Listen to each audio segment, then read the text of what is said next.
9월 1일 장전 시장입니다. 뉴욕 3대 지수는 혼조세로 마감을 했습니다. 잭슨 미팅 이후에 시장에 녹아든 연준의 금리 정책 전환, 피벗에 대한 기대감들이 어느 정도 소화가 되었고 이제 다른 이벤트와 재료를 준비를 해야겠죠. 오늘 PCE 발표가 예상치에 부합을 하게 되면서 지금 이 통화 정책으로 더 이상 좀 지수가 움직일 수 있을 만한 큰 이벤트는 사실상 없다. 대부분의 전문가들이 금리 동결을 예측하고 있고 빠르면 3월 늦어도 5월 달에는 연준의 피벗 정책 전환을 기대하고 있기 때문에 매크로 지표들은 이제 참고만 하는 수준 아니면 그냥 당일날 어느 정도 시장의 유동성을 보여준 다음에 빠르게 회복할 가능성이 매우 높다라고 보시면 될 것 같습니다.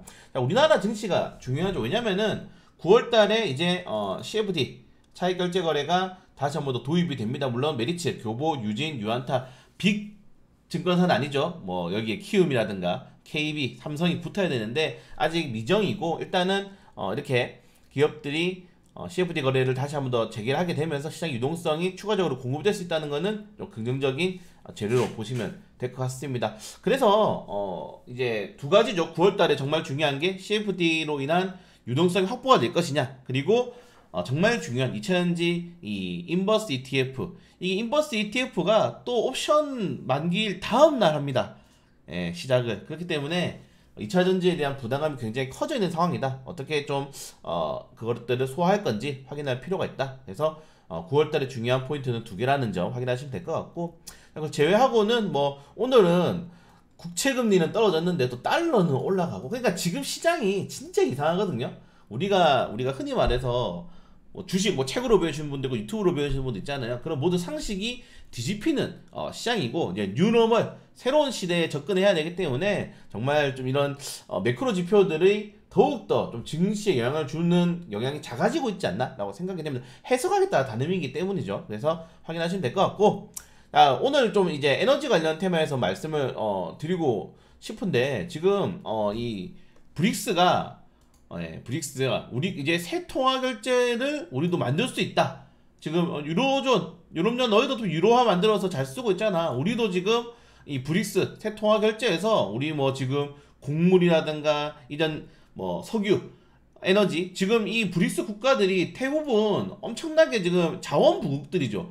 러시아, 중국, 인도, 아랍에미리트, UAE, 뭐 사우디, 이집트, 아르헨티나, 브라질, 완전히 그냥 곡물, 에너지를 완전히 다 시장에서 주도하고 있는 국가들이기 때문에 이 국가들이 우리 이제 국제유가 브릭스화로 받을 거야. 우리 이제 곡물 브릭스화로 받을 거 이래버리면은 전쟁 납니다, 전쟁. 네.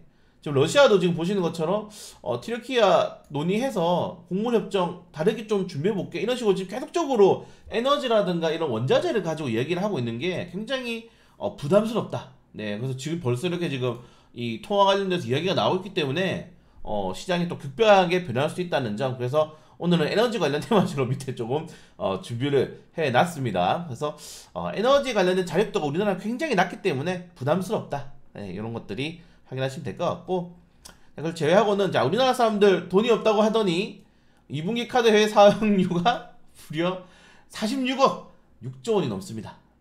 코로나 직전 수준까지 육박했고, 그리고 여러분들 우리나라 진짜 잘 사는 나라거든요. 그냥 우리가 이제 이번 생은 틀렸어 하고 죽고 다시 태어나잖아요. 우리나라에서 그냥 지금보다 여러분들이 잘 사는 국가라든가 잘 사는 인원으로 태어날 확률이 2%도 안 됩니다. 2%. 우리나라가 진짜 잘 사는 나라예요. 예, 잘 살고 있다. 다만 뭐 옛날보다 소비가 많이 늘어나고 좀 우리가 생각하는 생활 방식과 이제 마인드 셋이 좀 많이 바뀐 거죠. 그렇기 때문에 우리나라는 여전히 부자 국가다, 돈 많이 쓰는 나라다 생각하시면 될 것 같습니다. 뭐 나 너무 어려워. 여러분보다 뭐 특히 글로벌적으로 보면은 우리나라는 여러분은 진짜 잘 살고 있는 겁니다. 네. 언제든지 치킨을 먹을 수가 있잖아요. 그런 나라가 많이 없어요. 아무튼 우리나라 잘 산다. 네, 이렇게 말씀을 좀 드리고 싶고요. 그리고 뭐 개별적인 이슈들 하나씩 좀 확인해 보시면 좋을 것 같습니다. 자, 최근에 12112 움직임에 그 비만 관련된 테마주들이 많이 움직였는데 어제 높은 변동성을 보여줬죠. 그래서 비만, 탈모 테마주들은 장기적으로 계속적인 모멘텀을 가져갈 수 있지 않을까라고 생각이 되고요. 자, 그리고 지금 중국 이어서 지금 중동까지 인공지능 이 반도체 수출을 좀 제한하려고 미국이 준비를 하고 있습니다. 아까 말씀드렸다시피 이 중동이 아까 브릭스로 넘어갔잖아요, 지금. 근데 지금 인공지능 반도체가 군사적으로 사용될 확률이 매우 높기 때문에 이제 군사적인 이런 영역까지 확대가 된다면 당연히 좀 수출 제한을 할 수밖에 없겠죠. 그래서 엔비디아라든가 다른 인공지능 반도체 업종들에 부담을 줄 수 있는데 요거는 조금 더 지켜봐야 될 것 같습니다. 자, 그리고 이제 지금 위에 좀 이거 뉴스를 깜빡했네요. 자, 지금 이미 유럽연합 같은 경우에는 러시아에서 가스관을 중단했잖아요. 그래서 에너지 선으로 수입을 하고 있다고 합니다. 네. 이건 무슨 일이죠? 에너지 선으로 수입하고 있고, 어제 독일이 완전히 지금 경제가 망가져가지고 법인세 인하하고 좀 난리 났다고 말씀드렸잖아요.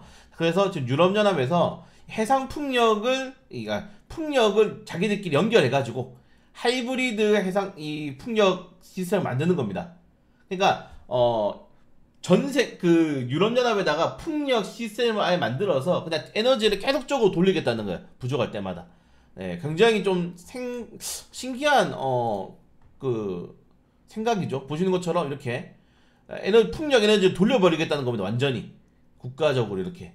왜냐면 전기라는 게 저장이 안 되잖아요. 저장이 안 되기 때문에 그러니까 이게 부족할 때마다 쓰는 겁니다. 부족한 국가들마다.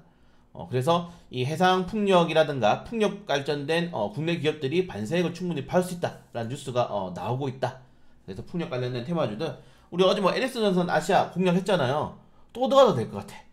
아무튼 LS전선 아시아라든가 이런 풍력 에너지 두산 에너빌리티가 주요 대장주니까 좋은 이슈가 발생했다. 그리고 이런 것들은 보시면은 규모가 국가 단위의 규모잖아요. 좀 체크를 해볼 필요가 있다. 자, 그리고 윤석열 대통령이 이번 주말부터 또다시 순방을 갑니다.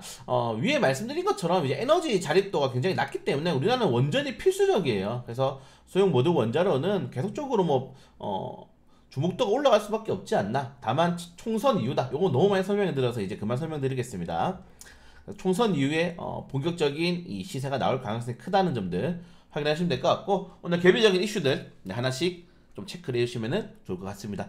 최근에 테마 움직임이 정말 빠르죠. 순환매도 너무 빠르고 하루에도 테마가 3-4개가 기본적으로 움직여요. 3-4개가 기본적으로 움직이기 때문에 좀 잘 확인을 하실 필요가 있을 것 같다. 그래서 오늘은 일정은 많이 없다는 점들 확인하시면서, 자, 똑같습니다. 장 초반에 외국인 투자들이 대형주를 사는지, 그리고 외국인 투자들이 코스피, 코스닥으로 어느 쪽으로 움직이는지 환율도 체크를 해봐야겠지만은 그거에 따라서 대형주로 좀 자금이 직결되면은 좀 관망세를 가지다가 특정 업종들이 수급이 들어오는 체크하면 될 것 같고, 만약에 오늘도 대형주가 좀 부진하고 중소형주 업종으로 간다, 단타 치도록 하겠습니다.